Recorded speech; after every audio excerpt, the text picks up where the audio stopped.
Our topic for video 3 in Unit 7 is a decade called the 1920s, the Roaring Twenties, or the Jazz Age. At the end of World War I, a period of history happened called the Red Scare. There's actually two of these Red Scares in American history, and they both come at the end of the World Wars, one at the end of World War I and another one a little bit after the end of World War II. The term Red Scare, the the name comes from the color red being associated with communism and fears after both world wars that communism would infiltrate America, spread throughout the country, and overturn or upset our democracy. The catalyst for this after World War I was something you learned about in world history, the 1917 Russian Revolution, where the Tsar was removed from power, and eventually a man named Lenin took control of Russia and turned it to a communist country. Now, these fears of communism spreading to America were exacerbated by the immigration that had been happening. You may remember from Unit 6, we talked about the new immigrants that started coming to America in large numbers in the late 1890s, early 1900s. These immigrants largely came from Eastern and Southern Europe, and we looked at issues about the fact that they didn't speak English or German. A lot of them were very poor, didn't have a lot of education, and they came from countries whose culture and even government setup very different from Western Europe and the United States. Well, now after World War One, people aren't just concerned about these immigrants because they, come from different backgrounds. They're scared that these immigrants might be bringing communism with them into America. This led to what we call quotas or restrictions being placed on immigration, especially people coming from Eastern and Southern Europe. A quota is like a specific number. So for an immigration quota, an example might be, the Ukraine, an Eastern European country. Maybe this year we allow 20,000 people from Ukraine into America. That would be the quota. Well, because of the Red Scare and these restrictions on immigration, you saw those quota numbers start dropping and fewer people being allowed to come in, especially from Eastern and Southern Europe. And again, this is all because of fears coming out of the Red Scare after World War One. This is a political cartoon kind of showing that idea of all the immigrants that might want to come to America, the funnel kind of being like the quotas of the numbers that were allowed in. And then you see here Uncle Sam sliding in a gate here that's cutting back on those quotas even more. So, what was the Red Scare? Why did the Red Scare lead to immigration quotas in the 1920s? Another thing that happened, well, I was about to say happened during the 1920s, but really this is something that had been going on for many, many years, the Prohibition movement. It got started after the Second Great Awakening back in the 1820s and 30s with the temperance movement. That was the movement of people trying to limit or ban alcohol.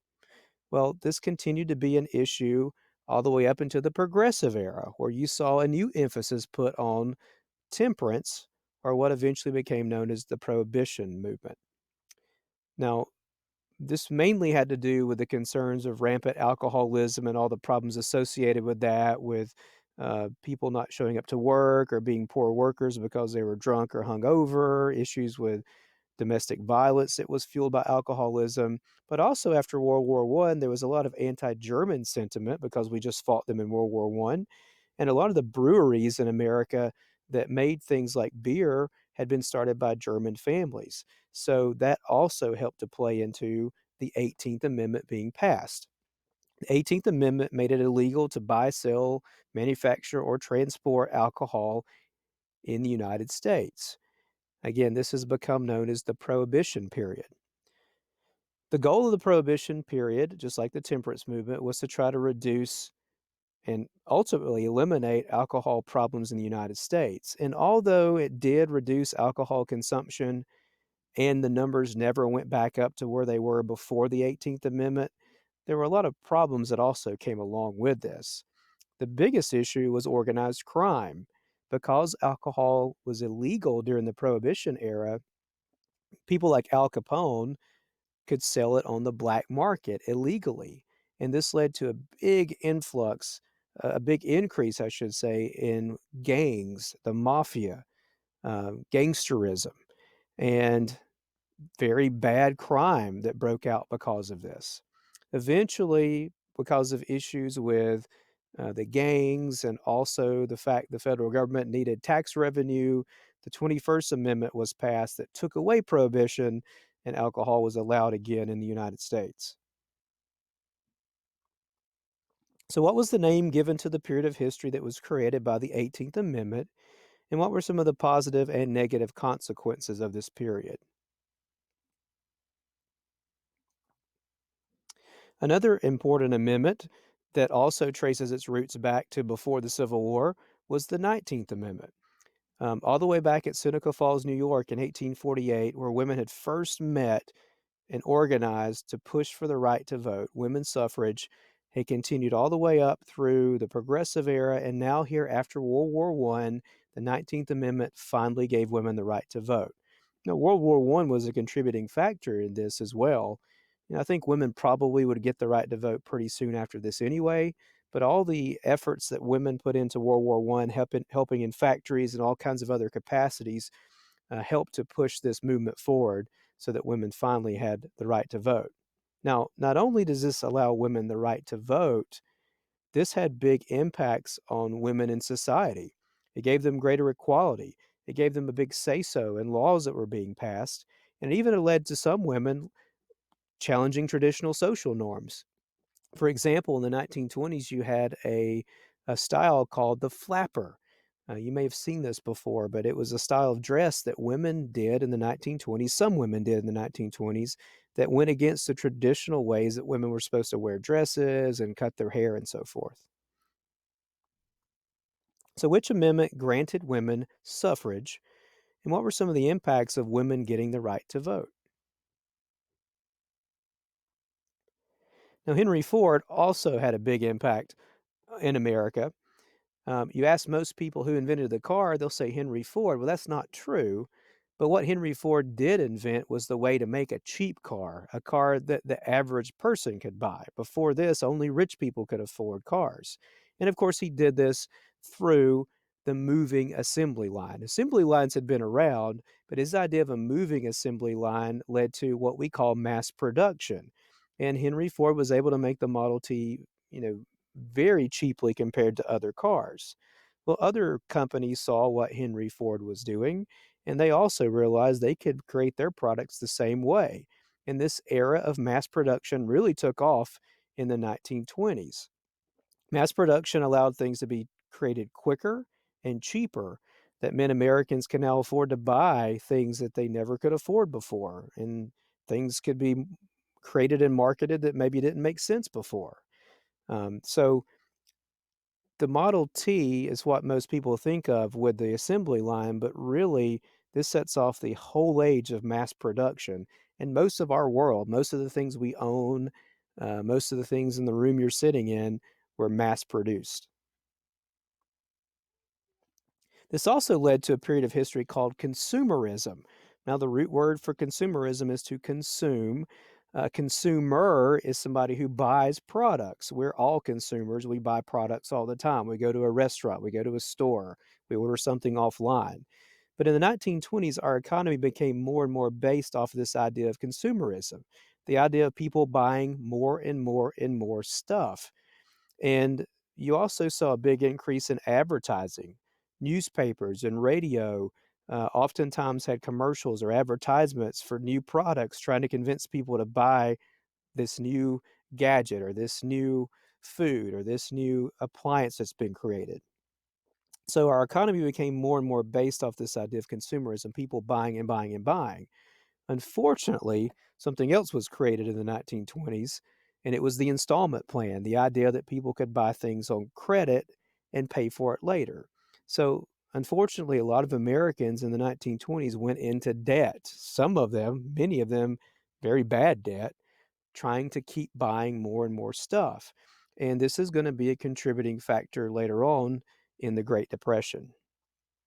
So, which innovation did Henry Ford create that led to the era of mass production? And how did mass production and increased advertising lead to more consumerism? Two things had a huge impact on the creation of what we call a national culture: radio and movies. Radio became very popular in the 1920s. Movies were also becoming very popular in the 1920s. Now, the reason these two things are so important with national culture is that it brought together people all across the country from different areas, different backgrounds, different races. Um, if you had a radio, you could be listening to the same music, the same sporting events, the same shows. They used to have shows on radios just like we do on television today. People all across the country listening to the same thing. Or if you went to a movie, much like today, you may go see uh, one of the movies like Star Wars. People all across the world know about Star Wars because, it's become part of culture because so many people have seen those movies. Well, before radio and movies, there was no way to do this. Songs couldn't be played all across the country. You couldn't have popular musical hits like we do today because it was impossible to have a means for those to be shared with the whole nation. But now with radio, that changes. Movies, that changes things. So, what you started seeing happen in the 1920s was more of this idea of a mass culture or a national culture where people were keeping up with the same news, the same sporting events, the same popular music, the same shows, the same clothing styles, and eventually leads us to the world we live in today with social media and viral videos where literally we can see a video from the other side of the planet and it become viral in just hours. Um, it all began with radio and movies back in the 1920s. So, how did radio and movies help create a national culture in the 1920s?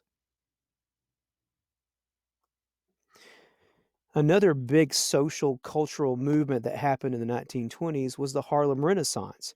Now, this was a major artistic movement that focused on Black culture, but it was made possible by the Great Migration. Because of the Great Migration, you had a lot of Blacks from the South that moved into places like New York. And just like many other cultural groups, they tended to congregate and live close together. And one of the areas in New York where you had a lot of African Americans living close together was Harlem. Well, because of the history of slavery in the United States, African Americans, Blacks in this country had been spread out, and they never had the opportunity to live close together in large numbers to share cultural ideas. But now in the 1920s, that's made possible through the Great Migration. So you saw this explosion of literature and music and dance and art and all kinds of other things that was focused on Black culture, African American culture. You saw jazz music become very famous, started in New Orleans, but eventually the whole 1920s period is called the Jazz Age because of how popular jazz music became. And that was a movement largely based off of African American musicians. So the Harlem Renaissance was the first time in American history you saw this celebration of African American culture where people were, if you're an African American, you're excited, you're expressing your pride in your culture. But other Americans were exposed to these aspects of culture that they had never really been exposed to on a large scale before. So the 1920s is also known as the blank age because of a style of music that became very popular. What was the Harlem Renaissance, and what was significant about the Harlem Renaissance?